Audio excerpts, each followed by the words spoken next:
Welcome students, I am Rohan Mondal, your mathematics teacher. তো আজকে আমরা পড়ব নন লিনিয়ার পার্সিয়াল ডিফারেন্সিয়াল ইকুয়েশন। তো এই non linear partial differential equation কি?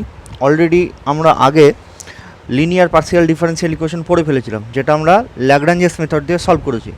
তো লিনিয়ার পার্সিয়াল ডিফারেন্সিয়াল ইকুয়েশন কেমন ছিল? যে যদি কোনো পার্সিয়াল ডিফারেন্সিয়াল ইকুয়েশনে পি কিউ এরা লিনিয়ার ফর্মে থাকে। পি মানে হচ্ছে, আমরা যা জানি যে পি মানে হচ্ছে, তো পি মানে ছিল আমাদের ডেল জেড ডেল এক্স, আর কিউ মানে ছিল del Z del Y.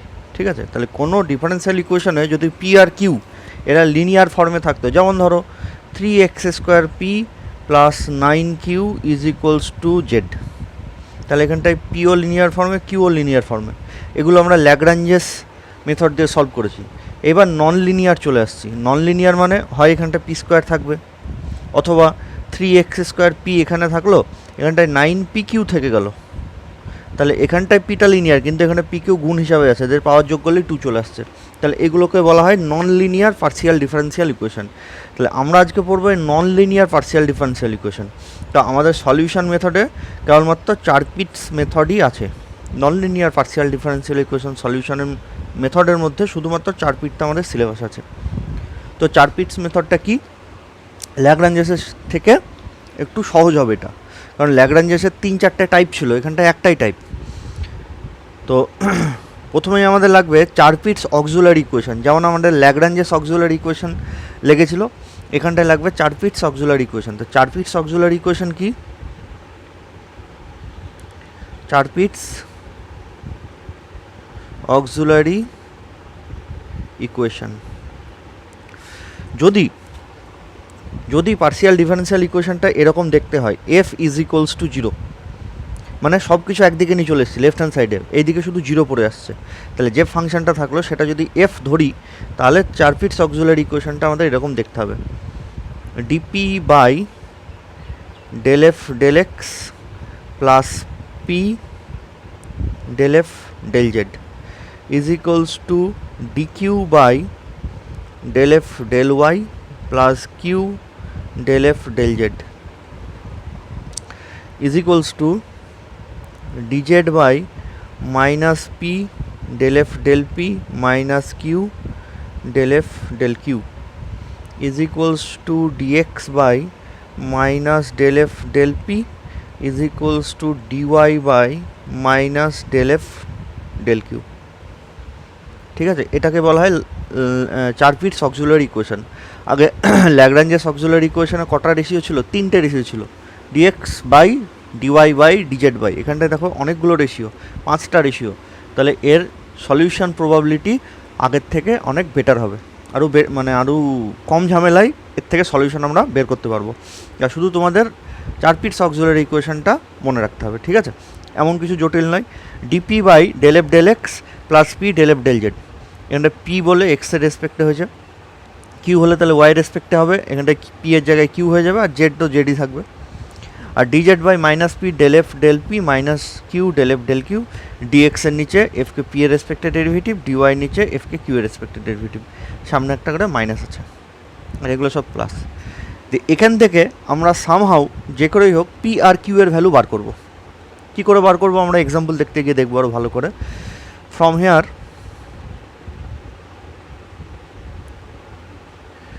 Here we will find the value of pq in term of xyz। pq এর ভ্যালু বার করবো এখান থেকে, পিটাকে in term of xyz as well as কিউটাকেও ইন টার্ম অফ xyz এ আমরা বের করে নেবো এখান থেকে। দিয়ে সলিউশনটা করতে হবে, যে hence solution can be found from the equation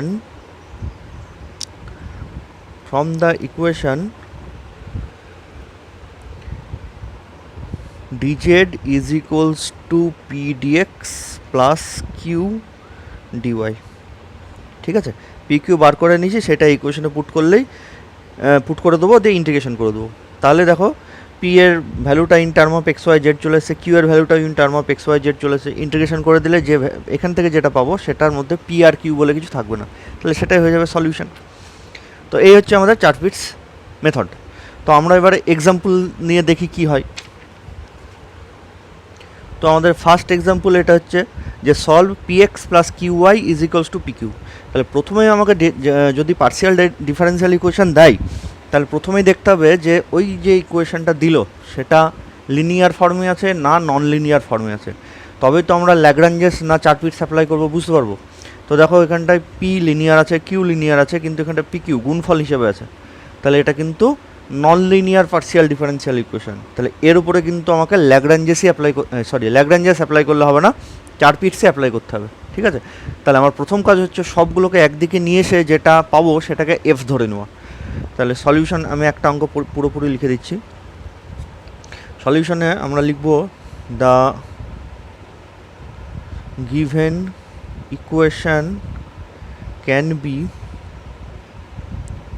written as f is equals to px plus qy minus pq is equals to 0।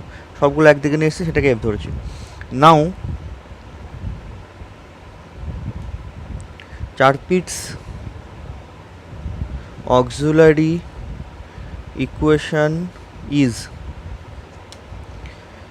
যা লিখেছিলাম আগেরটাই, d p by del F del x plus p del f del z equals to dq by del f del y plus q del f del z is equals to dz by minus p del f del p minus q del f del q is equals to dx by minus del f del p is equals to dy by minus del f del q। চোখ বন্ধ করে ইকুয়েশনটা মুখস্থ করে ফেলতে হবে, মানে মনে রাখতে হবে আর কি। দিয়ে এবার এদের ভ্যালুগুলো আমি বসাই। যেমন ধর আচ্ছা, উপরেরটা নর্মাল ডেরিভেটিভ আর নিচের এটা কিন্তু পার্সিয়াল, ঠিক আছে। দ্যাট মিন্স ডিপি বাই, আমি যদি এখানটায় এফকে এক্সের রেসপেক্টে পার্সিয়াল ডেরিভেটিভ করি তাহলে কি হবে, এখানটায় তো এক্সের কোনো টার্ম নেই, এখানেও এক্সের কোনো টার্ম নেই, তাহলে এটাও জিরো হয়ে যাবে, এটাও জিরো হয়ে যাবে। এক্সের রেসপেক্টে পার্সিয়াল ডেরিভেটিভ করছি মানে পিটা কনস্ট্যান্ট বাইরে বেরিয়ে যাবে, এক্সের রেসপেক্টে এক্সের ডেরিভেটিভ 1, তাহলে এখানটায় ডেল এফ ডেল এক্স যে জিনিসটা আছে তার ভ্যালু হয়ে যাবে এক্স। আশা করি বুঝতে পেরেছো। এটা এক্সের কম্পোনেন্ট নেই, তাহলে এটা জিরো, এটা জিরো, আর এখানটায় এক্সের রেসপেক্টে পার্সিয়াল ডেরিভেটিভ, তাহলে পিটা কনস্ট্যান্ট হয়ে বাইরে বেরিয়ে আসবে, এক্স ছাড়া বাকি সব কনস্ট্যান্ট, তাহলে পিটা বেরিয়ে আসবে, এক্সের রেসপেক্টে এক্সের ডেরিভেটিভ 1, তাহলে ডেল এফ ডেল এক্স তার ভ্যালু হয়ে গেল P plus P into del F del Z. এটাকে যদি জেডের রেসপেক্টে পার্সিয়াল ডেরিভেটিভ করি কী হবে, এখানটা জেডের কোনো টার্মই নেই, তাহলে পুরোটাই জিরো হয়ে যাবে, তাহলে into zero is equals to D Q by, এবার এটাকে ওয়াই রেসপেক্টে পার্সিয়াল ডেরিভেটিভ যদি করি কী আসবে, অনলি কিউ পড়ে থাকবে, প্লাস কিউ ইন্টু আবার ডেল এফ ডেল জেড, তাহলে আবার zero is equals to DZ by minus p. এফকে যদি পি এর রেসপেক্টে পার্সিয়াল ডেরিভেটিভ করি তাহলে এখানটা পি এর রেসপেক্টে পার্সিয়াল ডেরিভেটিভ করলে এক্সটা কনস্ট্যান্ট বাইরে বেরিয়ে গেল, পি এর রেসপেক্টে পি এর পার্সিয়াল ডেরিভেটিভ 1, তাহলে এটার জন্য আসবে এক্স আর এটার জন্য আসবে কিউ, তাহলে পড়ে থাকবে x minus q. Similarly minus q, এফকে যদি কিউ এর রেসপেক্টে পার্সিয়াল ডেরিভেটিভ করি তাহলে এটা তো কিউ এর টার্ম নেই জিরো, এখানে কিউ এর টার্ম আছে, তাহলে ওয়াইটা বাইরে বেরিয়ে গেল কনস্ট্যান্ট হিসেবে, কিউ এর রেসপেক্টে কিউ এর ডেরিভেটিভ 1, তাহলে এটার জন্য থাকবে ওয়াই মাইনাস এটা ওয়াই, আর এখানটা কিউ এর রেসপেক্টে করলে হয়ে যাবে পি।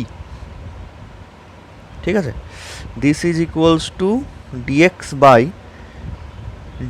বাই পি এর রেসপেক্টে ডেরিভেটিভ, পি এর রেসপেক্টে এখনই করলাম কী হয়েছিল যে এক্স মাইনাস কিউ, সামনে একটা মাইনাস আছে, তাহলে minus of X minus Q is equals to dy by minus of Y minus P. এই হয়ে গেলো আমাদের ল্যাগ্রাঞ্জেস চার পিটস অক্সিলারি ইকুয়েশন। ঠিক আছে, দিয়ে এটাকে যদি আমি ভালো ভদ্রভাবে একটু সাজিয়ে গুছিয়ে লিখতে চাই তাহলে এই জিনিস আসবে, D P by P is equals to DQ by Q is equals to DZ by এটাকে যদি আমি ইয়ে করে লিখি তাহলে আসবে মাইনাস পি এক্স, এখান থেকে মাইনাস কিউ ওয়াই, এখান থেকে প্লাস পি কিউ, এখান থেকেও plus P Q is equals to dx by Q minus X is equals to dy by P minus Y. এই আসলো আমাদের 4 পিটস অক্সিলারি ইকুয়েশন। এখান থেকে আমাদের সলভ করে যে করেই হোক পি আর কিউ এর ভ্যালু বার করতে হবে, সেইটা আমরা ওই ডিজেড ইকুয়ালস টু এই ইকুয়েশনটায় পুট করে দেবো, তাহলে সলিউশন চলে আসবে। তাহলে দেখি কী করে বার করা যায়। দেখো আমরা যদি ফার্স্ট দুটো রেশিও নিয়ে নিই, ম্যাক্সিমাম অঙ্কে ফার্স্ট দুটো রেশিও নিয়েই আসবে। তাহলে taking first and second ratio কী হবে, DP by P is equals to DQ by q. Integration করলে কী হবে, integrating log p is equals to log q plus কনস্ট্যান্টটা লগ সি ধরে নিলাম, দ্যাট মিনস